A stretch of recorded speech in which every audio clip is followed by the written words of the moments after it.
Welcome to the great institute. దక్షిణ భారతదేశంలోనే ఆర్ఆర్బికి ఎక్స్క్లూజివ్గా కోచింగ్ ఇస్తున్నటువంటి ఏకైక సంస్థ. 20 సంవత్సరాల నుండి కేవలం ఆర్ఆర్బిలోనే కోచింగ్ ఇస్తూ ఎంతోమంది విద్యార్థులు వాళ్ళ యొక్క డ్రీమ్ని, వాళ్ళ యొక్క కళని రైల్వేలో ఉద్యోగం సాధించుకోవడం కోసం ఆర్ఆర్బిలో ఆ ఎగ్జామ్స్ త్రూ చేయడం కోసం గ్రేట్ ఇన్స్టిట్యూట్ అనేది ఎంతో హెల్ప్ చేసి ఉంది.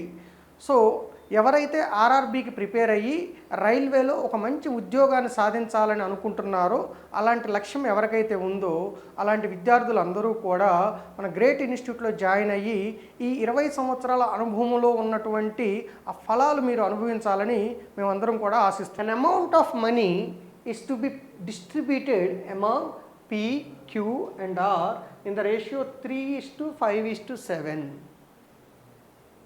If Q share is 1500, what is the difference between P share and R share? Total amount మనకి ఇవ్వలేదు. PQR ఎలా డిస్ట్రిబ్యూట్ చేసుకుంటున్నారు? 3:5:7. కాబట్టి వాళ్ళ అమౌంట్స్ని మనం కొంచెంసేపు 3x, 5x, 7x అనుకుంటే క్యూ షేర్ ఇస్తున్నారు 3x. క్యూ షేర్ ఎంత? 1500. సో 5x 1500 అయితే x ఎంత? 300 అవుతుంది. x 300 అయితే మన ఏమడుగుతున్నారు? Find the difference between P share and R share. P షేర్కి ఆర్ షేర్కి డిఫరెన్స్ ఎంత? 3xకి 7xకి ఉన్న డిఫరెన్స్ ఎంత? 4x. ఆ డిఫరెన్స్ కనుక్కోమంటున్నారు మనం. సో ఎక్స్ వాల్యూ మనకి ఎంత అని తెలుస్తుంది? 300 అవుతుంది. అప్పుడు డిఫరెన్స్ 4x ఏమవుతుంది? 4 × 300, ఆన్సర్ 1200 అవుతుంది. Option d is the correct answer. In an election between two candidates, a candidate who gets 40% of total votes is defeated by 15,000 votes. The number of votes polled by the winning candidate is. So ఒక క్యాండిడేట్కి 40% oats వచ్చినాయి, అతను defeat అయ్యాడు. ఎన్ని oats తేడాతో? 15,000 oats తేడాతో. అయితే winnowing క్యాండిడేట్కి ఎన్ని oats వచ్చినాయి అని అడుగుతున్నాడు. చూడండి, టోటల్ ఓట్స్ మనం ఏమనుకోవాలి? 100x అనుకోవాలి. దాంట్లో ఒక క్యాండిడేట్కి అంటే లూజింగ్ క్యాండిడేట్కి 40% వచ్చింది, అంటే అది 40x అనుకోండి. అప్పుడు విన్నింగ్ క్యాండిడేట్కి ఎంత వస్తాయి? టోటల్లో నుండి 40x తీసేస్తే 60x వస్తాయి. ఇప్పుడు లూజింగ్ క్యాండిడేట్ 40x వస్తే, విన్నింగ్ క్యాండిడేట్ 60x వస్తే ఎంత తేడాతో ఇతను ఓడిపోయాడు? డిఫీటెడ్ బై ఎంత తేడాతో ఓడిపోయాడు? 20x డిఫరెన్స్తో ఓడిపోయాడని తెలుస్తుంది. ఈ 20x డిఫరెన్స్ మనకేమనిస్తున్నారు? 15,000 అయితే విన్నింగ్ క్యాండిడేట్ ఓట్ 60x ఎంత అంటున్నారు. 20xకి 60x ట్రిపుల్ ఉంది. కాబట్టి మీరు కూడా ఆన్సర్ 15,000 ట్రిపుల్ తీసుకోండి. 15,000 కనుక ట్రిపుల్ తీసుకుంటే ఆన్సర్ 45,000 అవుతుంది. 45,000 అవుతుంది. So the answer is option d is the correct answer. A sells a good to be at a profit of 20% and B sells it to C at a profit of 25%. If C pays 225 for it, what did A pay for it? So ఇక్కడ ఏ ఎంత pay చేశాడో మనకు తెలియదు కాబట్టి దాన్ని ఏ అనే అనుకుందాం. ఏ నుండి బీకి ఎంత ప్రాఫిట్తో వెళ్ళింది? 20% ప్రాఫిట్. కాబట్టి బి పే చేసిన అమౌంట్ ఏమవుతుంది? ఏ అమౌంట్ని మనం 100x అనుకుంటే బి 20% ఎక్కువ పే చేశాడు కాబట్టి బి చేసిన అమౌంట్ 120x అవుతుంది. ఇప్పుడు ఈ బి అనే అతను మళ్ళీ ఏం చేశాడు? సికి అమ్ముతున్నాడు.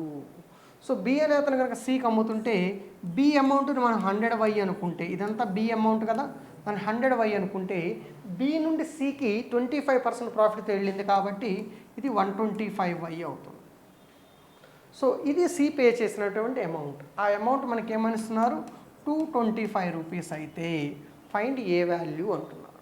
సో ఇక్కడ 25 table 5 times, 25 table 4 times, 0 0 of course xx yy cancel, 4 cancel 3 times, 5 3s are 15, 15 cancel here 15 times, 15 15 225 కదా. ఇక్కడ 10 మిగిలింది, 10 రైట్ సైడ్కి తీసుకెళ్ళండి. So A is equal 10 × 15, answer 150 అవుతుంది. Answer 150. Next question. If the difference between the simple interest and compound interest on a certain some of money at 4% per annum in 2 years is 10 rupees.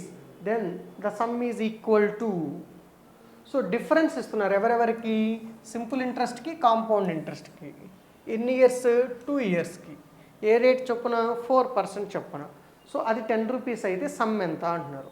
So we know that difference between simple interest and compound interest for 2 years is given as PR by 100 whole square. PR by 100 whole square is the difference for 2 years. Find difference is given as 10 rupees. I have to find P value. P value కొనుక్కోవాలి into R by 100. R అంటే rate of interest ఎంత, 4. 4 by 100 whole square. So 4 ఇక్కడ 25 times cancel చేయండి. 25 square అంటే 625. 625 ఇటు సైడ్కి వస్తే multiply అవుతుంది. సో ప్రిన్సిపల్ ఏమవుతుంది అంటే 10 into 625. Answer 6250 rupees is the principal or sum required. Third option is the correct answer. If z is equal to x square by y and x and y both are increased in the value by 10%, then the value of z అంటున్నారు. So X why రెండు increase అయినాయి కాబట్టి Z ఏమవుతుంది. So X 10% increase అయింది అంటే it becomes 110 by 100 whole square of itself. జెడ్లో effect ఎంత వస్తుంది, 110 by 100 హోల్ స్క్వేర్ వస్తుంది ఆఫ్ ఎక్స్. బై వైలో కూడా 10% ఇంక్రీజ్ వచ్చింది కాబట్టి వై వాల్యూ వల్ల 110 by 100 అవుతుంది. So 110 by 100, 110 by 100 స్క్వేర్లో 110 by 100 times cancel అవుతుంది కాబట్టి జెడ్ వాల్యూ ఏమవుతుంది ఇప్పుడు, 110 by 100 times of it self అవుతుంది. అంటే జెడ్ కూడా ఎంత పర్సెంట్ ఇంక్రీజ్ అవుతుంది, 10% ఇంక్రీజ్ అవుతుంది. So increases by 10% is the answer. Play స్టోర్లో గ్రేట్ ఇన్స్టిట్యూట్ యాప్ అవైలబుల్ ఉంది. సో ప్రతి ఒక్కళ్ళు కూడా ఈ యాప్ని డౌన్లోడ్ చేసుకోండి.